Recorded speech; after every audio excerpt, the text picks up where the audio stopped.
y'all, this old Tennessee boy is not used to this. Thank goodness for good friends with a tractor and a blade. And man, we got to get to the race shop. It's froze up. Froze up here in Tennessee too. I am not used to a snow shovel. I appreciate all y'all people up north that have to deal with this all the time. It sucks. Deep.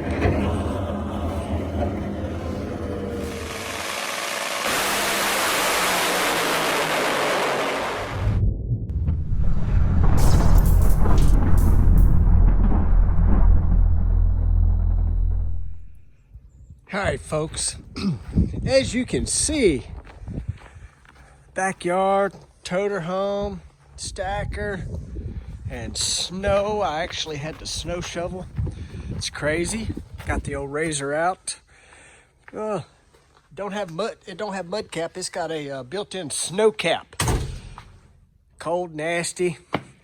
I am in some other videos talked about keeping the shop clean, so I left that thing sitting by the door. Although I don't have heat in here, it's warmer than outside, so it'll be dripping, making a mess, and I'll squeegee it out. So what are we working on? I am not exactly sure, other than it's a small block Chevrolet. We picked this thing up at Big Oak Garage when we went down. Not sure exactly what we're going to do with this either. It's kind of like Baby D sitting back there in the corner. Small block Chevrolet, we're going to tear into this thing and see what it is. Mr. Jimmy down at Big Oak and Will, this has been in multiple cars that they drove around. Let's tear this thing down and see what it looks like, and is it usable? But it's been an interesting long week. You might notice there is a motorhome setting in here, and the toter home, as I just showed you, sitting outside. And the reason is we should already be at the race shop because it's time to get ready to go stomp on the loud pedal. And Mike drove from the West Coast and made it about 100 miles away from here. This crazy snowpocalypse storm came in, and he's been here for a few days, and we're ready to get to the shop, but got a little bit of time. Going to jump on this small block and see what it gives us. And that's all the heat I got right there. That and that little torpedo, and I'm out of propane. It's cold. All right, so when you get a motor you don't know anything about, you know, the first thing you'll do probably is to see if it'll turn over. So why don't we do that first? Put a couple bolts in the crankshaft. Oh yeah, look at there. That baby turns right over. And probably the next thing you want to check is how bad is there a ridge ring? That feels pretty good. Looks nasty, but a little carbon buildup maybe. But looks like some just regular old flat tops. I think Mr. Jimmy thought this was like maybe a crate motor or something, and golly, I know I'm gonna get into trouble with all the GM people out there because I'm a Bopar guy. I don't know exactly what that says, but I guess you can learn something from those numbers, and maybe we'll dig into that. But it turns over, still got lifters in it. See if they'll come out. So far, so good. Whole set of hydraulics. And I know that I should be putting these in a tray in the order they come out. But guess what? I am not going to be, no matter what I do with this motor, I'm not running this camshaft or these lifters. So all I really want to know is, that sounds like a little A little bit of Lenny Kravitz line there. All I really want to know is, will these lifters come out and there's no mushrooming going on where they flatten the lobe and mushroom the bottom of the lifter? I'm pretty surprised. They're actually just coming right out by hand. And it's really cold and the oil's like really thick. So that's pretty good. How about that? They're all out. Let's flip this bad boy upside down and see what the bearings look like. All right, I need some of my GM buddies to tell me what the 010 means on the side of the block. One good thing that's really cool, it is a 4-bolt main block. 1, 2, 3, 4 on the mains. Rods have paint pen marks on them.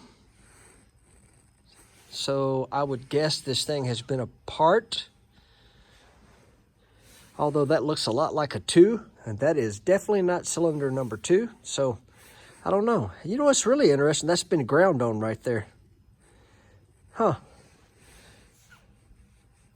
I'm gonna guess this is a cast crank, but not completely sure. Yeah, that says number 7 on it. That's not number 7.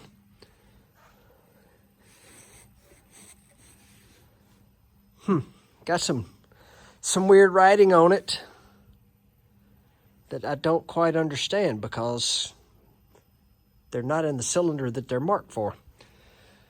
Oh well. We're going to tear it down and see what's up with this thing anyway. Small block Chevrolet. I've built them before, but they're not something I'm real familiar with. It's not a nitro HEMI. Once upon a time, I knew a little bit about some of the lumps on these things, but I've forgotten. Yeah. Whatever it was, I did know. Oh shit! I told you earlier that everybody that watches this will be wearing me out because I am not a Chevrolet guy.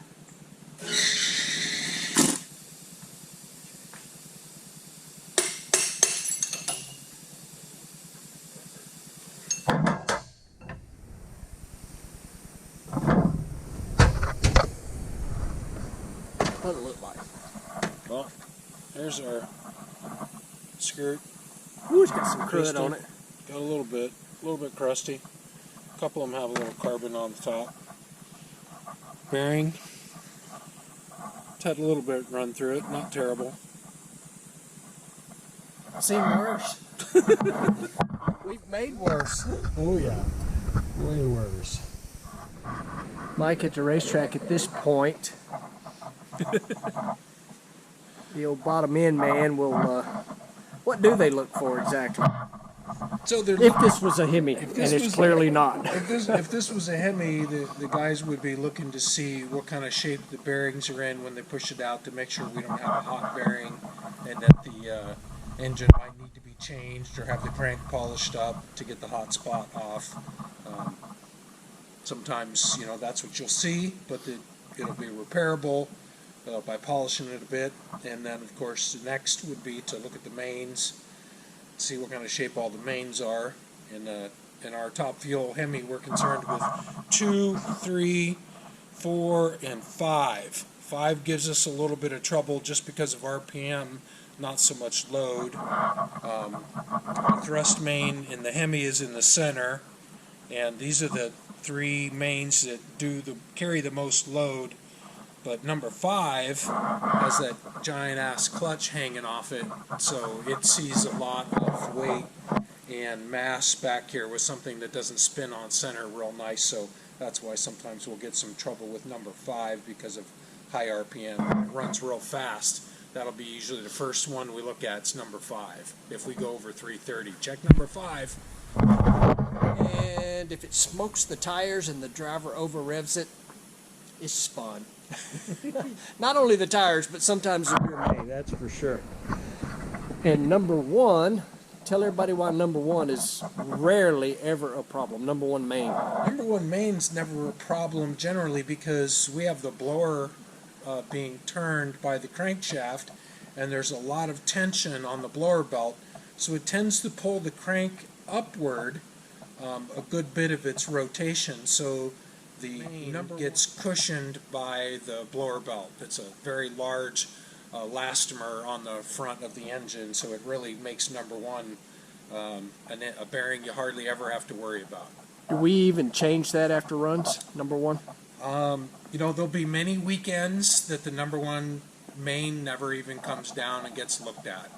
Many weekends. We've had an uneventful weekend in terms of hurting pistons and things like that. It's very likely the number one main bearing won't come down. And this has got to be the oddest video ever, because we're sitting here talking about nitro HEMIs, messing with a small block Chevrolet that apparently is 60 over. Got some copper showing. Never want to see that on your bearings. 2 and 4. More copper. Oh yeah. Oh, Woodman's not happy. At all. Oh, Naka, look at all the junk went through the rear main. I'm not familiar with the oil pass. Guys, that right there is bad. She's ridged up. Catch your fingernail deeply at all of that. Number 5 is definitely. The crank is clean though. Ooh, thank goodness. All right, so it's a running joke. Our team owner, Doug Stringer, when we tell him a crank's bad, I'm going to let Mike demonstrate. This here, you just tell the whole story about what Doug thinks that... Well, he thinks if they make the right sound, they're okay to run. That does not have a ting to it. I don't think this would pass the Doug test. I'm not sure. We ought to carry it up to Doug so he could check it for us, because that would be no charge. And he might have more experience tapping on a Chevrolet crank than a HEMI crank. Oh, I bet he does. But it sounds deader than a doornail.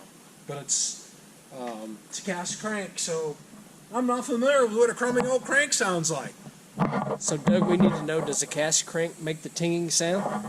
I don't know. So number 1 rod bearing, number 2 main, and number 5 main didn't look so good. Well, 4 had copper showing on the lower 2. Yeah, somebody was running this thing hard. 4-inch 060. 4-inch 060. So now what we got to do is Google 350. Oh, I think we'll do solid roller. Oh, a solid roller? Of course. Well, maybe the hydraulic. I don't know. Well, it's got hydraulic lifter bores. Yep. I know you can do a lot with the hydraulic rollers. I've just never messed with them. Well, we know the people that have all those answers. Yes, we do. We know a rocket scientist that can fix us right up. It's going to go straight and in circles, most likely. Yeah.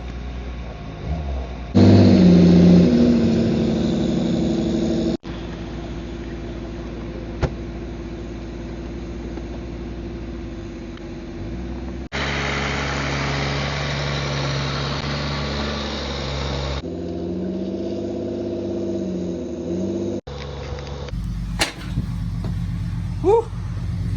Busy morning. Got the dually to pull the trailer out from over there. Mike's trying to get us some traction holes made. Got the Mini Cooper loaded. Mike's motorhome's in there. You can see our driveway is still nasty. But we're getting ready to go to the race shop.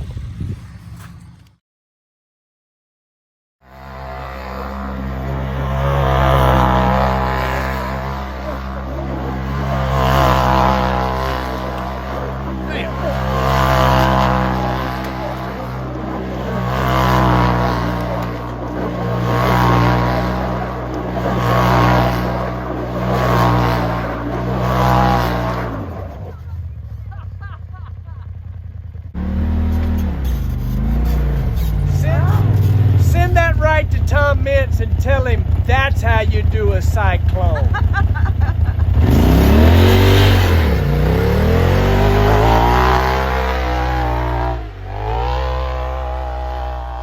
All right, folks, sun's out, snow's melting. We're loaded and ready to head to the race shop. I know this has been a crazy, weird video, from slipping and sliding in Drummond's to taking apart a small block Chevrolet with Mike. But it is hopefully time to head to the race shop tomorrow, bright and early in the morning, get there before the roads freeze back up, and start the adventure of the 2021 NHRA season. Everybody, thanks for watching. Please like and subscribe. Share it with your friends. Let them know what we got going on over here, which has been a lot of crazy weirdness, but race season's upon us.